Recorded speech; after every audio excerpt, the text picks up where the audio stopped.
Hello, it's Miss Miles, and today we're going to talk about graphing functions. Your essential questions are, how can I tell if a function is linear from a graph, a table of values, and an equation? How can I represent a function as a graph? How can I determine the domain and range of a function given its graph? And is it possible to represent real-life situations as functions? A linear equation is an equation whose graph is a line. A table of ordered pairs can be used to graph an equation.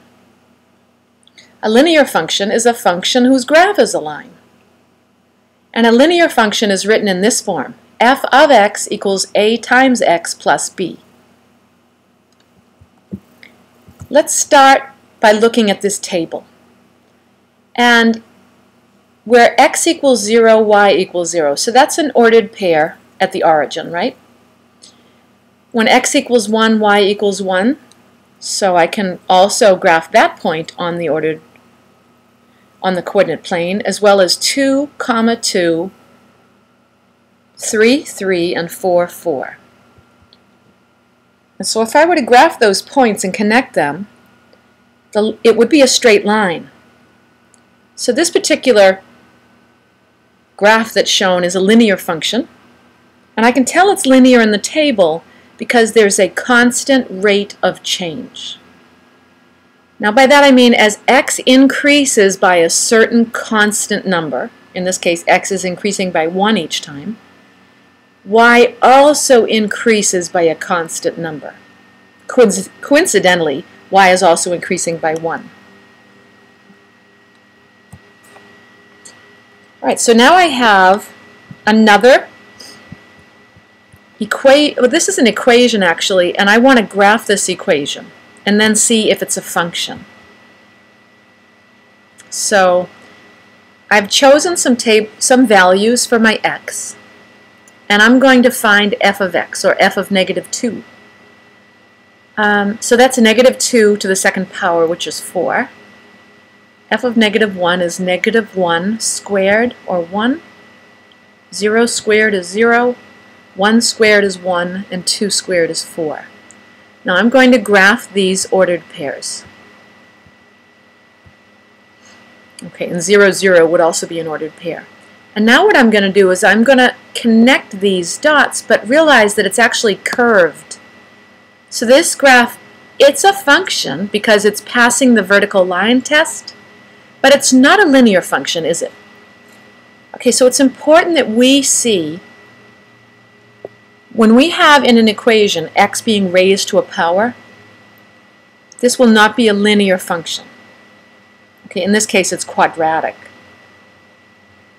In the table of values, even though x is increasing by 1 each time, there is not a constant rate of change in the f of x column. And finally, in the graph, it's easy to tell it's not linear because those dots do not form a straight line. Okay, let's check if this particular equation will be a function, and if it is it a linear function? So I've come up with some x values in my table, and I'm going to find f of negative 2.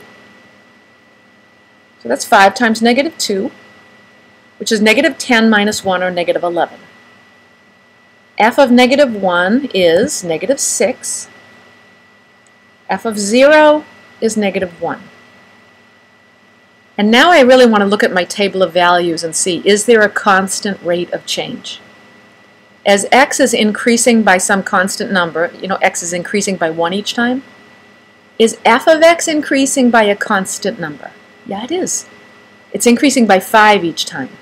So let's add 5 to get f of 1, and let's add 5 to that previous value to get f of 2. And now let's plot those ordered pairs, and they will definitely form a straight line. So yes, this function is linear. I can tell it's linear from the graph, right? They form a straight line. I can tell it's linear from the equation because x is not being raised to a power. And from the table, there's a constant rate of change.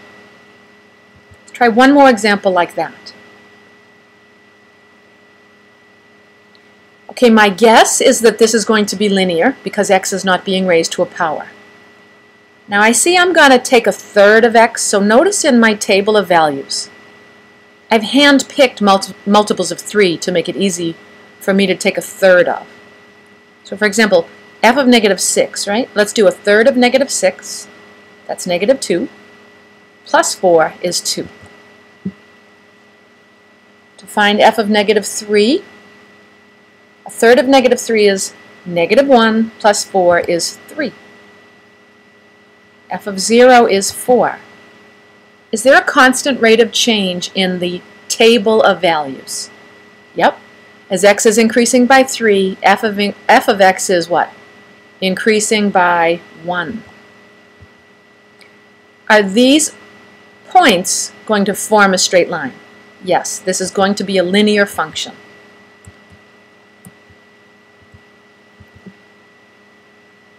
Okay, so how can you tell if a function is linear from its equation?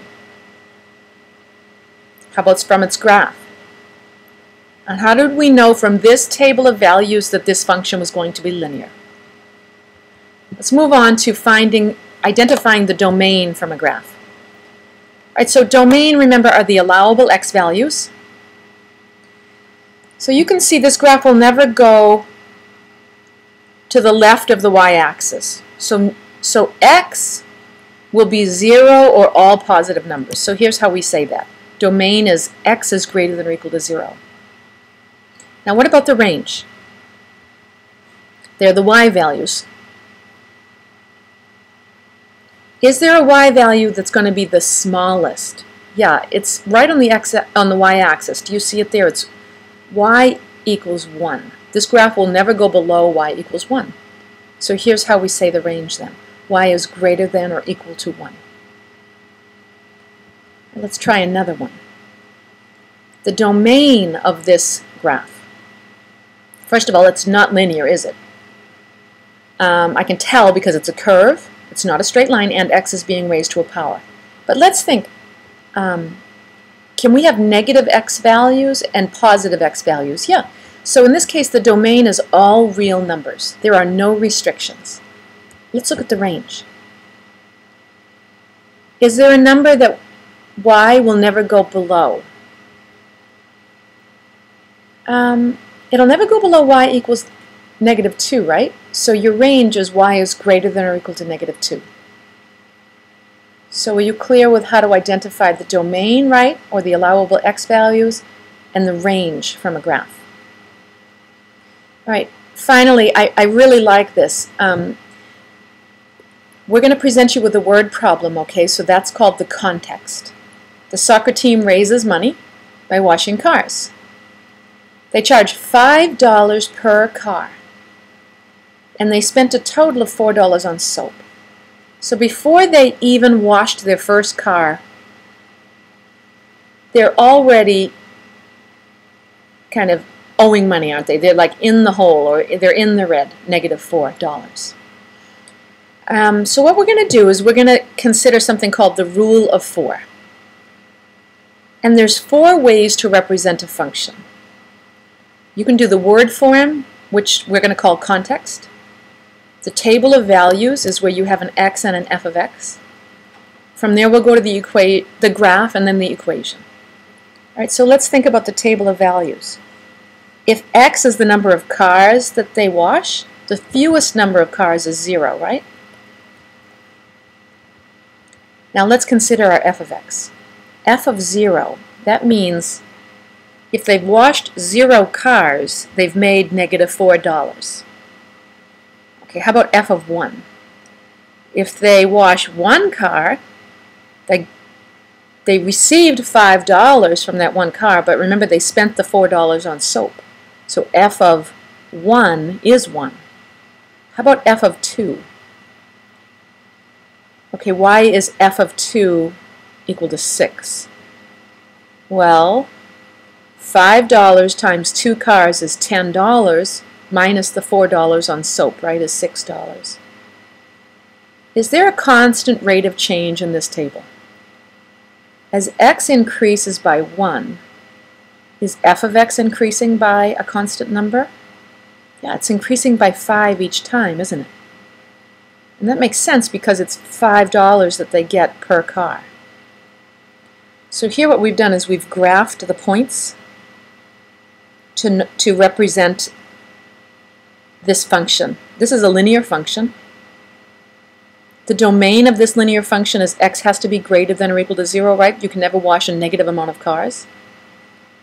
And the range, the fewest amount of money they'll ever make is -$4. So the range is y is greater than or equal to -4. Now let's think about our equation. F of x, right, is equal to, it's 5 times the number of cars washed minus that $4 they spent on soap. So we'll be referring to this rule of 4 as we study functions more. I just want to end by revisiting our essential questions. Are you confident that you could tell if a function is linear from a graph? Yeah, they form the dots lie in a straight line, right? What about a table of values? What did we say about that? That the table of values shows a constant rate of change. And from an equation, x cannot be raised to a power, right? So f of x equals x plus 3, or f of x equals ax plus b is general form.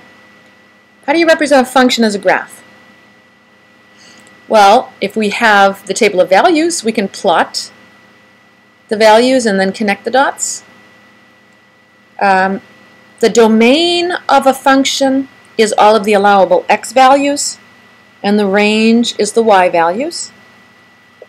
And it is definitely possible to represent real-life situations as a functions, just like the car wash example that we showed you, okay? All right, so that's a little introduction to linear functions today.